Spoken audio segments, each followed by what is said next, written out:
ئەڵێ من نەمکردووە چونکە سەرەتاوت من ناتوان بەردەوام بم لەسەر هیچ تااقەتم نییە و ئەوەش بەشداریم کرد کە ئەو خۆم نەمێنێت بەدەست خۆم نییە، تااقەتم نییە، ناتوانم بەردەوام بم بۆ ئەوەش بەشداریم کردووە ئەوم نەمێنێت. تەماشاکە بەڕێزان، هیچ کەسێ لە دنیا ناتوانێت هیچ کەسێک بگۆڕێت. هیچ کەسێ لە دنیا ناتوانێت هیچ کەسێک بگۆڕێت. بەڕێزان ئەوە بزان لە ئێستاوە خەیر و خەڵقی الله، باشترین دروستکراوەکانی خوای گەورە پێغەمبەرانن، لە هەمووشیان بەرزتر ئولو عەزمن کە 5 دانن، لە 5 دانەکەش کە ئولو عەزمن یەک دانەیە کە پێغەمبەری خوای عەلەیهی سەڵات وەسەلام.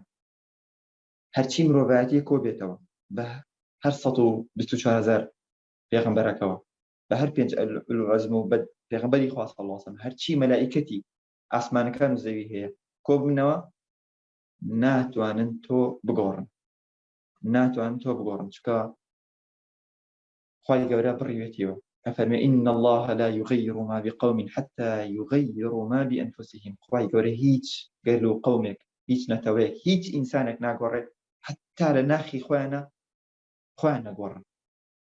خەبرێکی ناخۆشە؟ نە. خەبرێکی خۆشە؟ نە. ئەی کامیانە؟ وەڵا خۆشە و ناخۆشە. بۆ کێ؟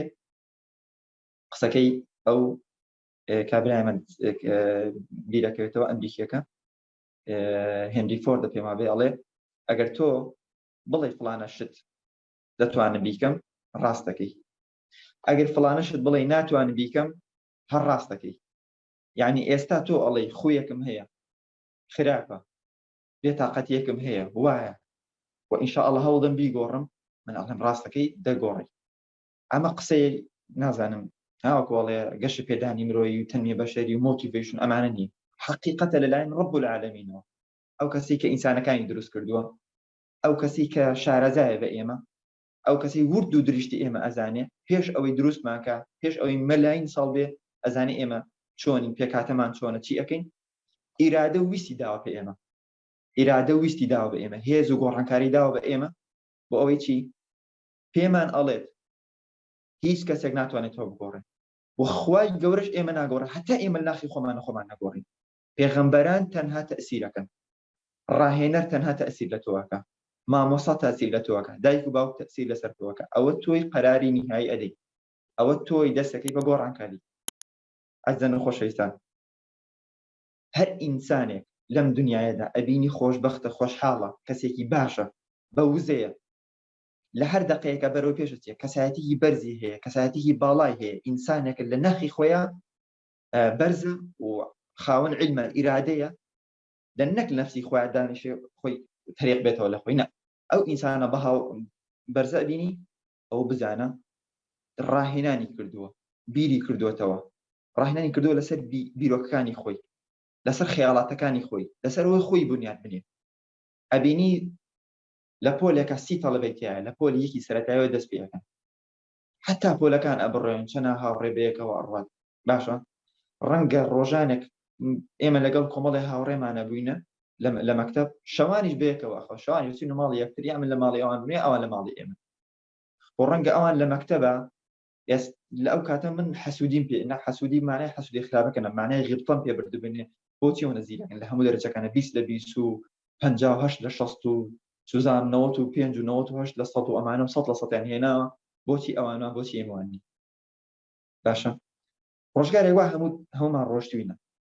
باشە، بۆچی ئێستا تۆ گەشتیتە بە مەرتەبەیەک، فڵانی تر گەشتەوە مەرتەبەیەک، تۆ لە شوێنێکی بەرزای، ئەو لە شوێنێکی نزمایە، تۆ لە شوێنێکی نزمایە، ئەو لە شوێنێکی بەرزایە. بۆچی بۆ پرسیارە نەکەین؟ لێ وڵاتێکانی دوو چاومان پێ نەدراوە، مێشکێکمان پێ نەدراوە، دڵێکمان پێ نەدراوە، هەستێک و شعور و هەمومان، هیچ ئینسانەکەیت 7-8 باڵی هەبێ، هیچ ئینسانەکەیت 3-4 سی هەبێ، 5-6 گورچی لێ هەبێ، 2-3 زاکیرە و عەقڵی تری هەبێ، نییە ئەبەدەن. خوای گەورە فەرمێ والله أخرجكم من بطون أمهاتكم لا تعلمون شيئا. خوای گەورە لە سکیدایکی ئێوە دروست کردو، ئێوە هێنایە بوون، لا تعلمون شيئا، هیچ شتێکان نەئەزانی.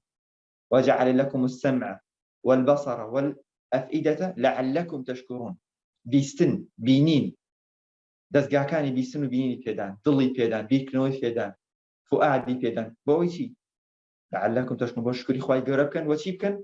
بەردەوام لە بەرەو پێشوو نابن لەوەی کەسایەتی خۆتان بنیاد بنێن.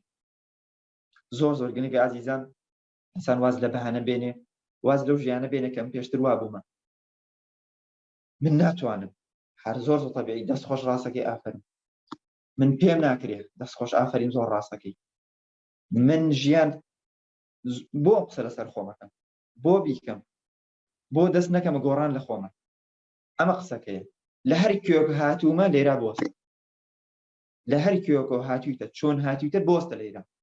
ئەم ئەفکارانی تۆ ڕۆژانە 50,000 بۆ 75,000 فکرە دێتە خاتیرە، بیر و خەیاڵ دێتە مێشکی من، دێتە مێشکی تۆ، دێتە مێشکی ئەو پیرەژنێک، پیرەپیاوێک، مامۆسایەک، مناڵێک، گەورەیەک، عەقڵێک 50 بۆ 75,000 فکرە دێت. ئەڵێ وەکو سوء الحظ بەداخەوە ئینسانەکان زۆربیان بۆ چی؟ بۆ خراپی خۆیان بەکارێنن. تەسەووەر کە جلوبەرگێک لەبەر تاوێ 50,000 تۆ شوخت و لێداوە قەڵەم و شتی پیس و پیا کردبێ، خوات لە ڕوو دێ بڕێ دەرەوە، خوا لە ڕوو دێ باس ئەو بکەی من ئینسانێکی باش من یعنی وای لێ هاتووە ئینسانی ئێستا بە مەشاکیل و قوربانیەکانی خۆی و شانازیەکان لە بینی مەشاعیرەکان. ئینشاڵڵا دوای دەربەستەکە باسیەوەکەین.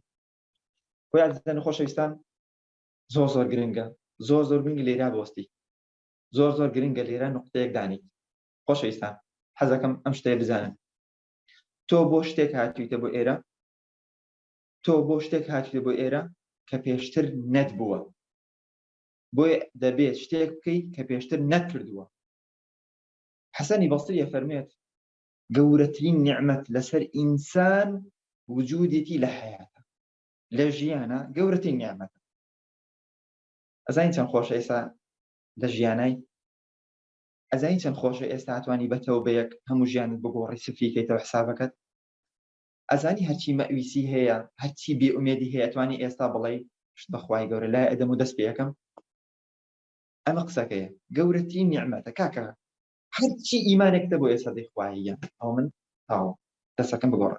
من بە چەند ساڵە ئیش لە خۆماکەم، 4 ساڵە بۆ منە ئیش لەسەر خۆماکەم، ئاگال لێ نەبووە 4 ساڵە ئیش لەسەر خۆماکەم بۆ ئەوەی چی بکەم خۆم بەرمەجە بکەم، ڕۆژێک دوان سیان فکرێک ئیمڕۆ دانێک دووبانی دانێک تر هەتا بۆتە شاخێک ئێستا ئاوا گەورە بۆ تۆ لە پێشامە، هەتا ئەمەلیاتۆ مێشمە لاوازێک فکر و بیر و باوەڕی خرای پێ بدە، خواردنی خرای پێ بدە، هەناسی خرای پێ بدە، چی پێ بدە، هەتا ئەمەلیاتۆ ئێستا مێشکێکی وات هەستەکەی خراپە. نەخێر ئێستا ئێوەستێنی ژیان سپاس بۆ خوای گەورە لە ژیانە، پاشان چی یەکەم گەورەترین نیعمەت، پاشان دەستکاری یەکەم عەقڵ و یادگەر، چونکە ئەم عەقڵە بە سەلامەت ئیش بکە ئەو کاتر ئیشەکە. ئەمجا ئینسان دێتەوە سەر چی؟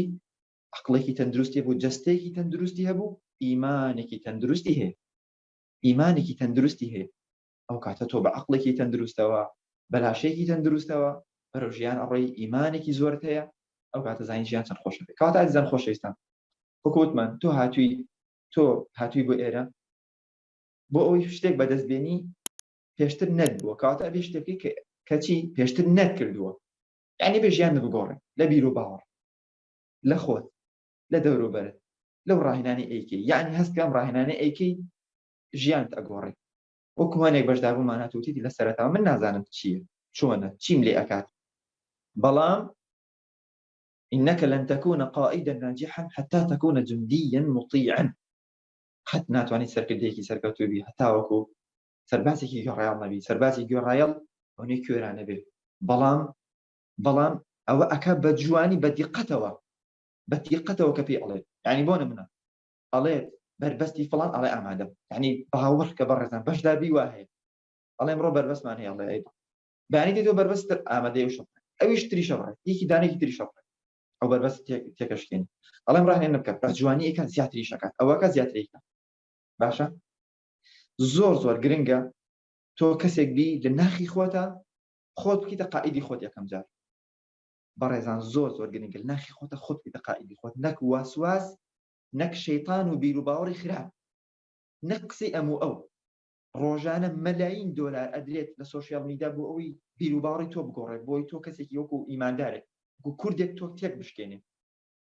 باشە زۆر گرنگە تۆ لەمەوە دەست پێ بکەی خۆت بکەیتە قائیدی خۆت، ئینسانێکی سەرەتایەک هەیە دڵنیایە کۆتە دڵنیا بە کۆتایەک هەیە سەرەتایەک هەیە هاتووتە ژیانە دڵنیایە کۆتایەک ئەمری خەم و خەفەت و وەسواس و گەورە و بچووکی ئەمانە نایخوا ئەبێ بڕیتەوە دەستکەی بە ژیانێکی شەرەفمەندانە کەسێکی باڵا گەورە قائید لە ژیانی خۆتە ئیماندارێکی قائید